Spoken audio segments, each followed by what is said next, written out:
Hey guys, welcome back. It's Michael Crawford here, and today I'm going to do a simple experiment to show the differences between different size sensors and image quality at high ISOs.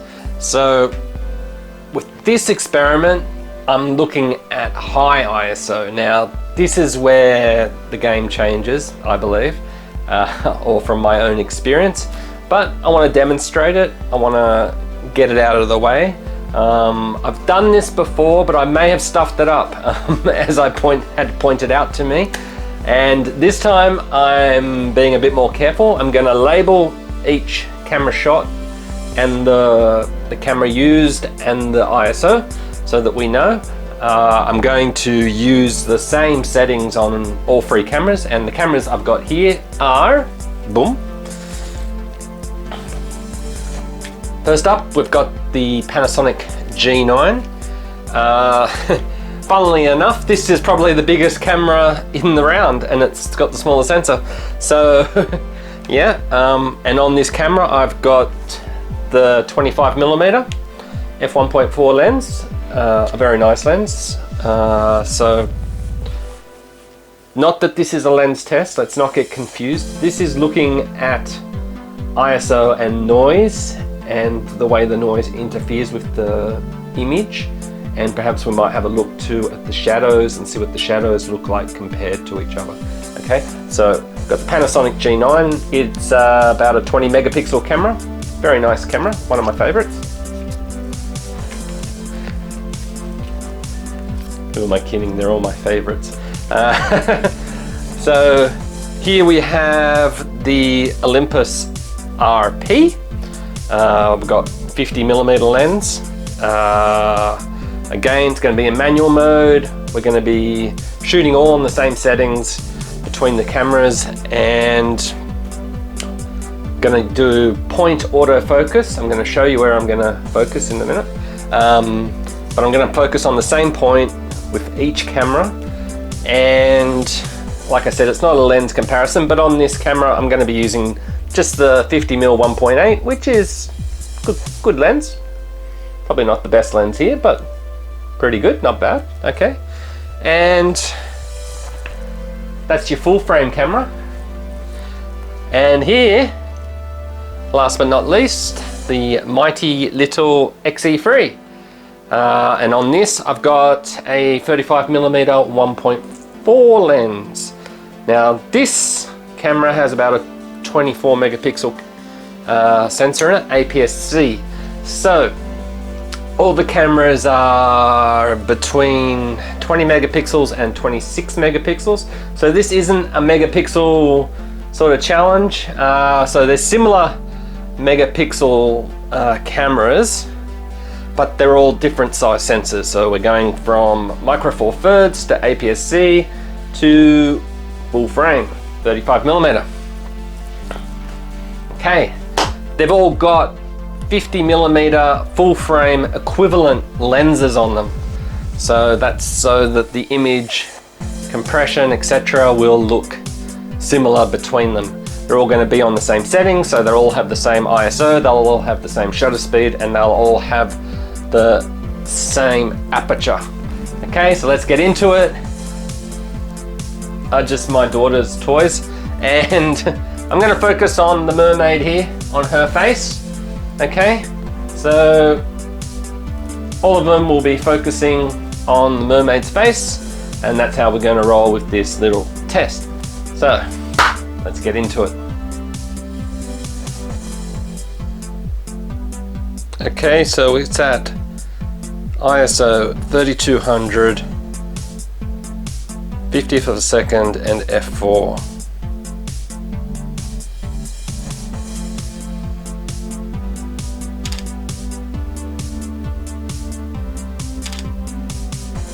Okay.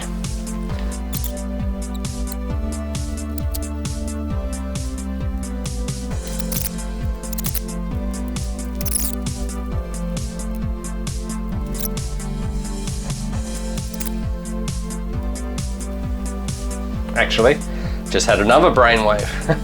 I'm now going to put them at their base ISOs. I'm gonna let in a bit more light. I do have an adjustable roof window here with a curtain on it, so I'm gonna open that up now and I'm gonna have a look and see. Okay, so I'm opening up the roof curtain now and I'm letting in a lot of light. I'm gonna put them at the base ISOs and we'll see what the difference is there. Okay.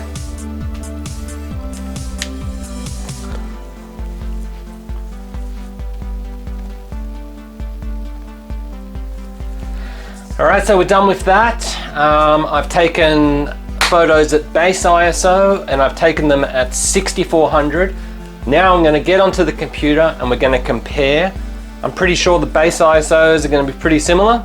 Okay, shouldn't be anything too drastic there. But the 6400 ISOs, this is going to be the question that we want answered today. Okay, so we've done our photos. We've got a comparison photos here. I've put them into Lightroom. I've made no adjustments in the development module apart from to do some slight little crops so that they will line up roughly with each other as we zoom in and out. So let's start by taking a look. Here we have the Canon RP at 6400 and the Fuji XE3 at 6400, and you can see there is a fair bit of grain with both these images. I'll call it grain or noise, whatever you want to refer to it as. I think of it as grain, being a long-term photographer and shooting with film in the past, and it does sort of mimic grain. It's not terribly bad with either of these photos. We will zoom in and let's take a look. So looking at the comparison between the Canon RP here and the Fujifilm on the right, you can see a little bit of the detail has been lost in the Fujifilm with the slightly smaller sensor at 6400. You can see the lips here sort of blurring into one. Now let's not get too crazy here, okay? This is at 2:1, okay? I really don't like these sorts of tests, I must admit. I know some people love to get into the nitty-gritty and want to know the finer details and which ones, you know, got that tiny edge over another. But really there's so many more important things, like you all know, to do with photography, composition, lighting, etc, etc. So I'm doing this just for interest mostly. This is not a be all and end all of any photographic situation. I just want to throw this out there. This is an interesting comparison, and you can see, looking at these two photos, there's a slight difference here with the lips. Okay, you can see the colors sort of washed out in the Fuji and it's sort of blurring into one. I don't know if that's because of saturation levels. I would say not, because all the colors, although not identical, are similar between these two images. We'll go down, we'll look at somewhere else. As we look into a shadow area, I did notice there was a shadow area here. I'll go in here under the teddy bear, and you can see we've got more range with the full frame camera. We're going from light over here to dark in the corner, and with the Fujifilm we're going from sort of light here to not so dark here. It's sort of, there's a little bit more of a blur going in. Now, in saying that, there's not much difference really when we zoom out and look at these two images side by side. Fujifilm is holding up very well. The Fujifilm does have one of the best sensors for APS-C low light photography. I will throw that out there. You know, I could push the Fuji to 6400 at an event situation and get usable photos. You know, you can clean this up. Obviously, this is got no work done to it. You can, you know, adjust and clean it up. And the Canon, of course, is probably one of the worst full frame sensors, the RP, for noise, apparently, if you look at reviews. But it still is a full frame sensor, and you can see that there's very little difference. Now, where we're going to see more difference is with the let's have a look at the Panasonic. That's not the one I wanted there. I want to change this one, so I'll just go down and I'll choose the Panasonic here. So comparing the Panasonic to the Canon, we can see that there is, it's a lot noisier. We're going into that next level of noise, basically. I don't particularly like the noise with this amount of noise. Some people do like it as a gritty sort of effect. I think it's not my style. Some people like it for like a rustic sort of feel to an image. That's not for me. I like a real clean image. So, but you can see the difference here. Here we have a full frame image against a Micro Four Thirds, both at 6400 in very similar lighting conditions, if not the same, with same settings on the cameras. And you can see the difference. You can see around the mermaid, the wall, you can see how it's all sort of granulated and grey, and it's a bit smoother on the Canon RP. If we look under the bear, okay, so where I was talking about before, you had a bit more graduation going across here with the RP versus the Fujifilm camera.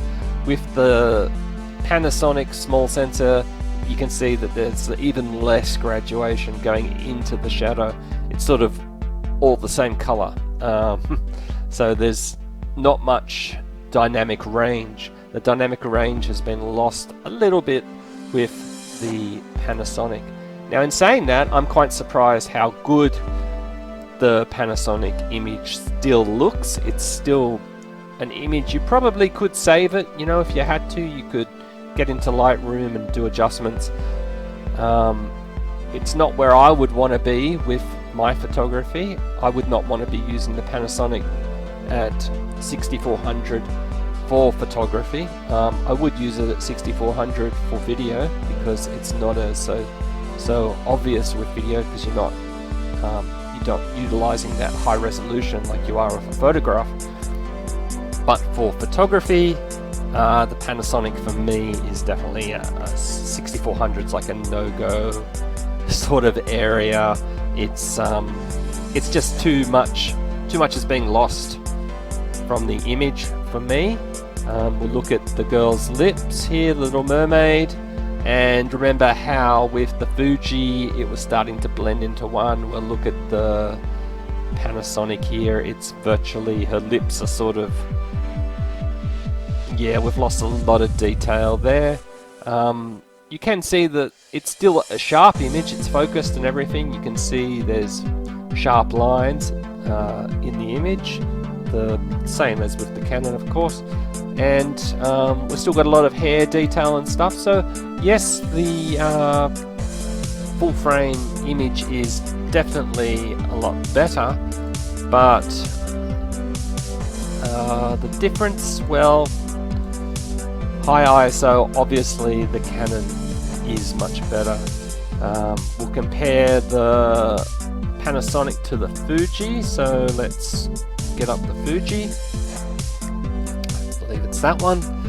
And we can see that the APS-C size sensor is a lot cleaner than the Micro Four Thirds.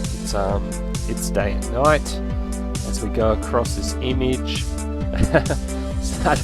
This doll here, she's been in a little bit of an accident, and I think this is the story that my daughter created, and that's why she's all wrapped up. She's had a bit of first aid, but she's going to be all right. Okay. Now looking into the shadows, you can see there's a little bit lost here. A little bit more lost with the Micro Four Thirds. The grain is getting more pronounced with the Micro Four Thirds. You can see compared to the Fuji, it's much more coarse. So everything about the image is degrading.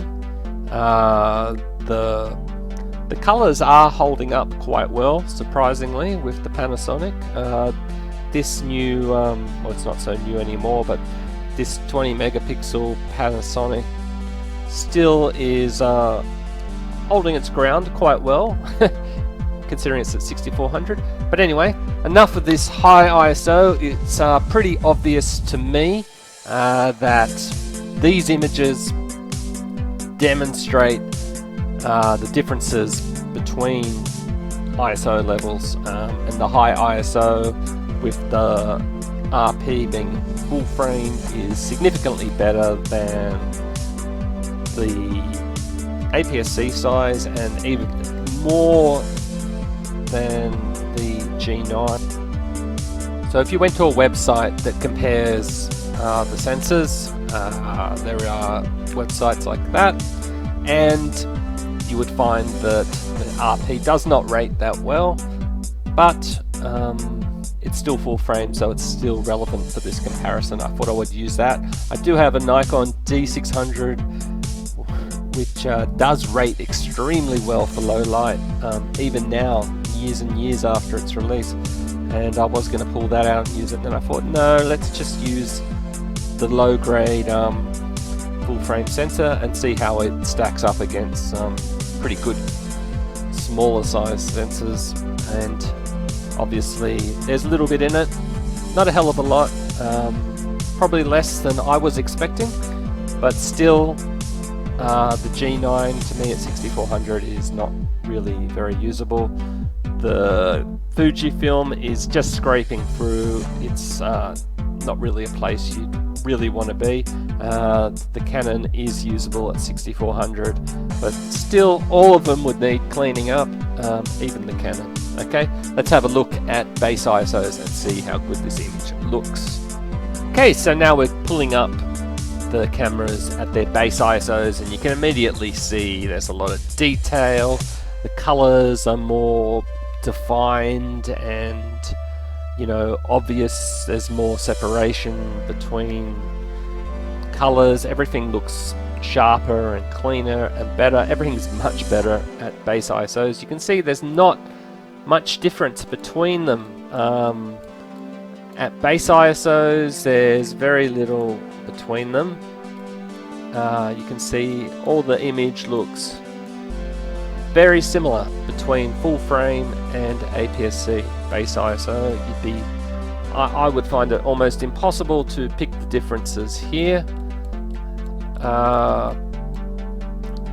It looks very similar. The colors are all good. This is the raw images from both these cameras, and you can see there's not much difference between the two.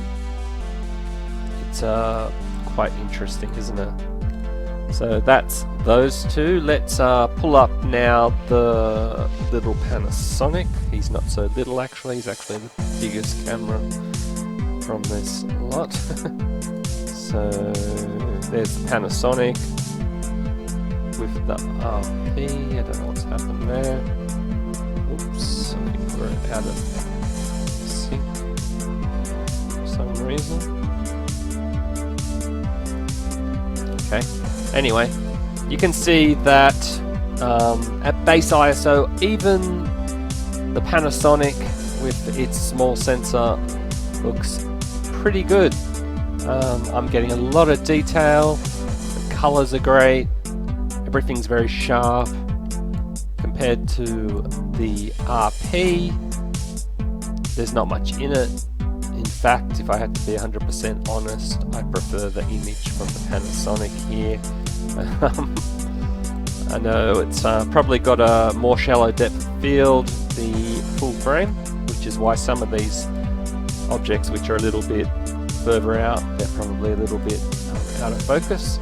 So that's the advantage you have with a small sensor, is you get a greater depth of field. Some people may say that's a disadvantage, some people may say it's an advantage. It depends what you're doing with your photography. But looking at these images, you can see they're both very clean, very sharp. There's a lot of detail, and yeah, not a lot in it.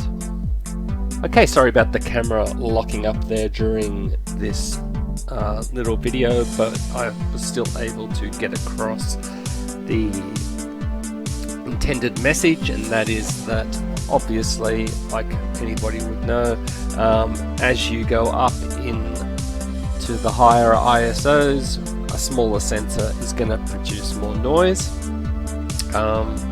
and at base ISO there's very little difference between all three sensor sizes, the full frame, the APS-C, or the Micro Four Thirds. So it's something to keep in mind when using these cameras. Obviously the way to go is to shoot at base all the time if possible. When you can't do that, keep in mind the limitations of your camera and try and look for alternative means to avoid getting, you know, a dirty picture. Hope you've enjoyed this video. If you have, please think about subscribing or give me a thumbs up. Do appreciate that. I will catch you later. Thanks for watching. Bye.